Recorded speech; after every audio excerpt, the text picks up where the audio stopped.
I wasn't even going to do a video about this game at first, because I don't have a lot to say about it.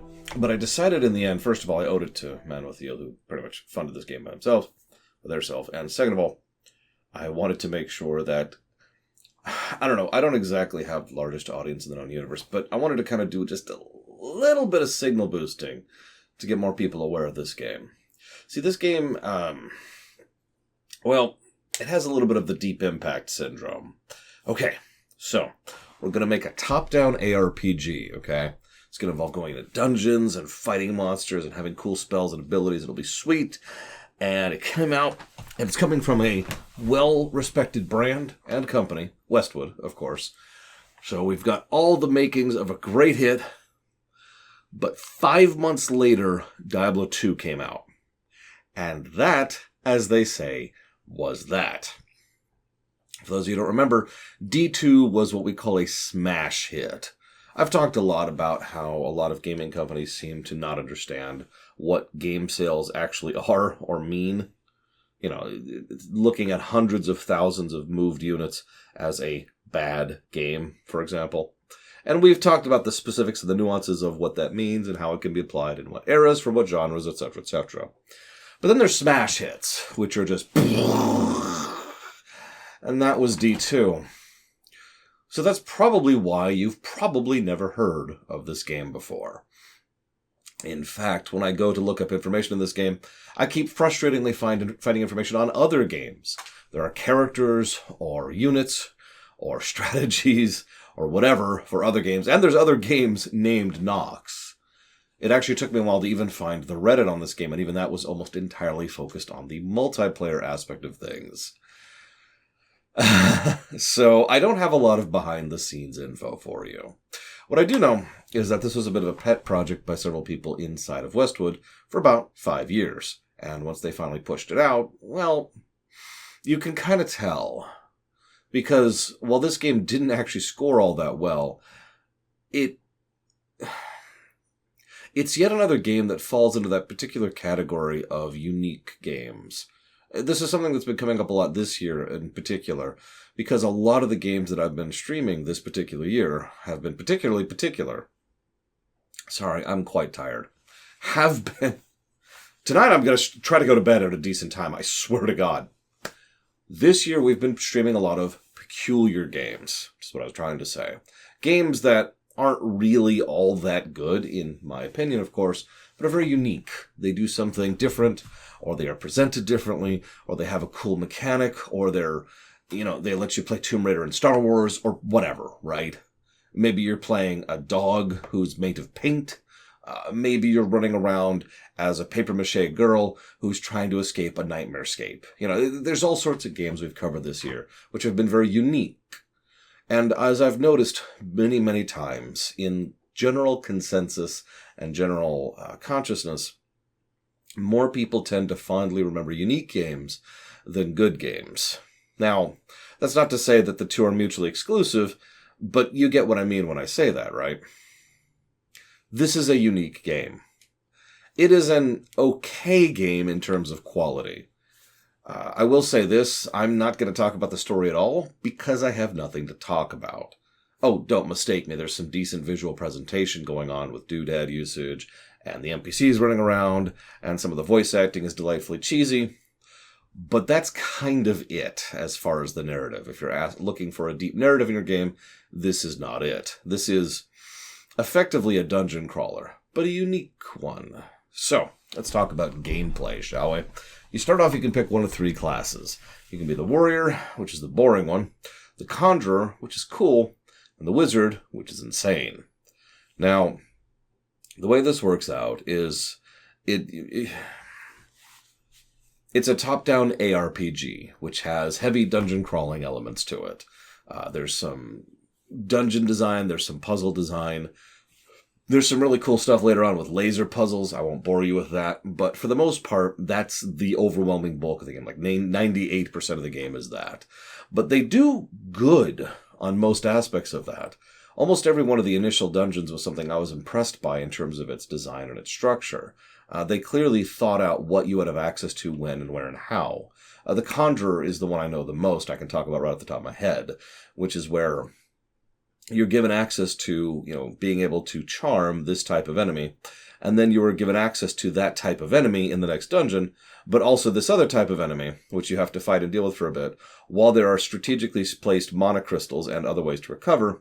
And then after fighting the second enemy for a bit, you gain access to that enemy's scroll, giving you the ability to summon that creature, to be able to charm that creature, And then when you progress through the game a little bit further, you gain the ability to bomb things. This is actually a really cool feature. So you got your spell list, right? What you can do is you can chain 3 different spells together and then cast them all as one. So you do have to have the mana for all 3. But once you cast them all, you get a little minion who wanders around with you and follows your commands like any other minion would. But when that minion runs into someone and explodes, hence the bomb, all 3 of those spells go off just like that. Now, this may seem like a minor feature, but this is surprisingly well thought out. This allows for preparation and strategy to come into play far more than it otherwise would. I don't want to oversell this mechanic, but this does add a legitimate layer of tactics to the game, because you can have 2 bombs ready to go, or 1 bomb, or be ready with bombs, or different types of bombs, depending on the situation. I'm speaking a little bit strangely, so let me try this. Let's say you're fighting a bunch of undead. Zombies, specifically. Zombies need to be burned to be killed. Okay, you could try to aim the burn spell, or the meteor spell, or shoot some fire arrows, but all of those will be difficult to do, especially while running around in a circle. But what you could do is you could set up some fire spells on a bomb, and then cast it while running, because you can do that. The bomb will run off at some point, and go rush into the enemy and go, and there's your fire damage. You can also say, oh, I'm about to enter an obvious boss arena. Well, before I walk into that, I want to have a bomb that's going to be stunning and slowing my enemy, and a bomb that's going to be doing a whole bunch of damage to my enemy. And then I'm going to sit here and refill my mana, so now I've effectively prepared these extra little spells into my slots that I can then use in conjunction with more difficult to aim or more time-consuming abilities during the fight. The perfect example, this is the crossbow. The crossbow involves shooting, which is problematic. The controls in this game are not the greatest. It's a 2000 PC RPG. What do you want from me?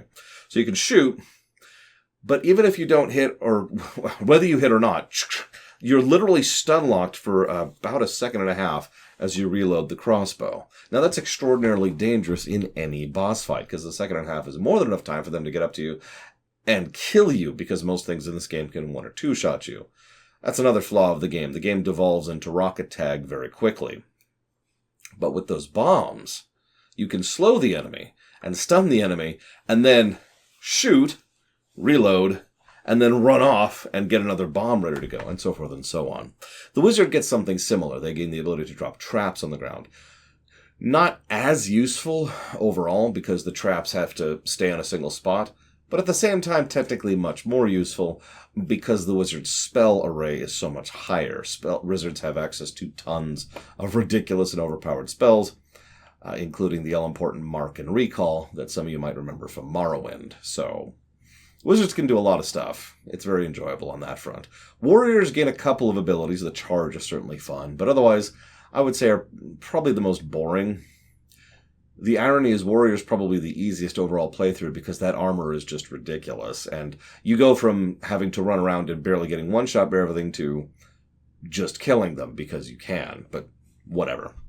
So we've got a cool spell system. We've got the charm system for the Conjured, which you can charm almost every enemy type in the game, and all of them have their own different features and mechanisms and that make them good, bad, or in between. Later on, you gain the ability to just summon a creature that you have the ability to charm at will, which is extremely useful, and you get the general idea. So there's good kit, and the game is fun to play. Controls are a little wonky, but overall, very enjoyable core mechanics and classes. And generally good level design. I know what you're thinking. Lord, you're being very positive. Quit it! I come to YouTube for negativity, damn it! That's fair. Hang on. Let me pop my collar here. I don't know if I can even do... Can I pop this thing? This does not want to... Oh, there we go. Okay. I don't think it even stuck. It didn't stick. Stuck? Is that a word? Is that a word? Stuck? Let's talk negativity, because how many of you have played Diablo 2? Now, I don't want to compare this game too much to D2 because, honestly, they're very different games. It's kind of like comparing Final Fantasy X to Kingdom Hearts. Yeah, they're both JRPGs, but that's about where the similarity ends. Similar thing here. These are both ARPGs, action RPGs, if you've never heard the terminology, and they're both top-down, but that's it. They are very different games in terms of control, in terms of interface, in terms of how it does the looting and the progression and the development and the build and all that. Very, very, very different games. But I need to bring up D2 because in D2, there's something called Act 3. Kurast. How many of you remember Act 3 in D2? Now, we'll see how that reviews when we get there, because hopefully we'll be reviewing the Diablos later this year, I hope. We'll see. It's already November. We're probably not going to make it. But what you need to know for now is that act, by my memory and by the memory of several of my friends, kind of sucks. You know, you play through D2 and it's like, yeah, and then you get to Act 3 and it's like, oh, God. And then you get to Act 4 and it's like, yeah, right? That's kind of how Nox goes. Except it goes back and forth several times. You'll go through a chapter and it's like, yeah. And then you go through a chapter and it's like, oh, God. And then you go through a chapter and it's like, yeah. And it just does that repeatedly. The worst chapter in the game by far, for me, was the Wizard's Tower as the Conjurer. So the way this worked out, the game overall has what I would call good encounter design. It does a good job of trying to do the Doom thing, right? You would fight this and this and this. Their abilities complement each other. Encounter design. Most of the game is like that. And then there's the Wizard's Tower, which has two types of enemies. On the one hand, you've got orcs, which hit like a truck. And on the other hand, you've got imps, which can cast fireballs, which even with fire protection spells up, can still have a random chance to literally one-shot you. One shot, just to be very clear for that, from full health. That's it. Hang on, it gets worse. The further into the tower you get, the less orcs you fight. I think it's actually ogres, not orcs, excuse me. So then you're just fighting the demons, who just shoot fireballs that can just kill you. Already an irritating enemy to begin with, but that's not encounter design. The encounter design isn't. It's just, here's a bunch of the same enemy over and over. Also, the Wizard's Tower sucks, and I hate it while we're on the subject. The level design isn't on top of the encounter design not being. And while it is the worst example of what I'm talking about, the next level after that was just fine, but then the next level after that had the same general problem. There's also one other weird issue this game has. It's too long. I know that sounds strange for a game that clocked in at 13 hours, but almost every chapter, think about it like each hand thing here is a different floor, right? So you've got all the different floors you go through. Each chapter could have shrunk a floor, or in some cases two, and it wouldn't have missed out on anything. It's just every chapter does the same thing over and over and over again. Sometimes this is egregious, sometimes it is not. The aforementioned Wizard's Tower, for example, goes on far too long, and the final dungeon goes on way too long. We spent several hours just going through the final dungeon, for example. And that is a damn shame. Also, the final boss is pretty much in every way feels a lot like a demo of what multiplayer PvP is supposed to play like, which we know my opinions on that, but on the off chance you don't, I don't actually have anything against PvP. It's just not my thing, so I'm not interested in it. But it actually gets worse than that, because in this case, what she does is she has infinite mana, she can heal, she has a ton of health, and after you hit her for a bit, she can just straight up teleport randomly to any spot in a huge area. Do you see the problems here? I almost cheated on this game. Or actually, to be slightly more accurate, I almost put up the incomplete flag because I was just so bored with chasing her down and then attacking her and then chasing her down and then chasing her down and then not finding her and then finally finding her because she roams a little bit and then attacking her and then chasing her down. And it was just awful. It was terrible. The way I finally killed her, pure RNG.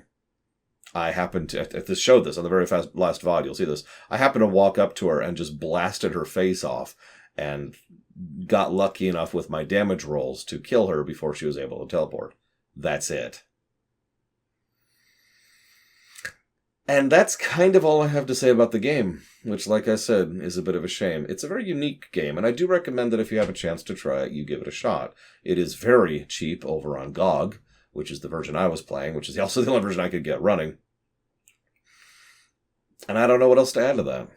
Don't play Warrior. That's what I have to add to that. Now, I almost forgot I need to pull up the numbers, but I don't actually have the numbers in front of me. So we're going to have to go into blinding mode. You ready for this? This is going to be fantastic. Here we go. Ugh, okay, we can no longer see. Very important part of the process. So I'm going to go and throw these up here, as I am often want to do. I am counting this as an RPG. It is an RPG. It's an ARPG, like I said. It will qualify in the same list. I don't actually know where it sits on the list because I haven't done that part of the paperwork yet. But future me will be able to slot in the graphics as is necessary. By the way, I hope you like the new graphics. Thanks to both Savicom and Ivo Iliani for helping me with the color distinction, try to make it a little bit more distinct, which column is which, yada, yada, yada. Going on. So story, as you can see, the net story was there. It did have some net story. Net gameplay was a flat, it was just barely positive, as you can see here. I just realized that's actually this number, sorry. Doing live edits as we go here. Very professional. Story density, not a lot. Gameplay density, a little bit less. I should probably be doing these in order, shouldn't I? Hang on, let's rewind. Hey, future me, rewind a bit. So, next we're going to go ahead and show up the graphics here. So first, you can see the net story score, which was decent. It was a net plus 3 to story, with a story density of 0.23 and a story ratio of 66.67%. All decent scores. Nothing to write home about. On the gameplay side of things, the net gameplay was a plus 1, which is net positive, pushing the gameplay density up to 0.08, and a gameplay ratio of 51.72%, giving us our final golden number of 10.61. Net positive, of course, and anything above 0 is good, but not the most impressive game I've ever reviewed. Still unique, still worth playing. Tomorrow, we're playing Far Cry 3 Blood Dragon. That should be a trip. I'll see you next time.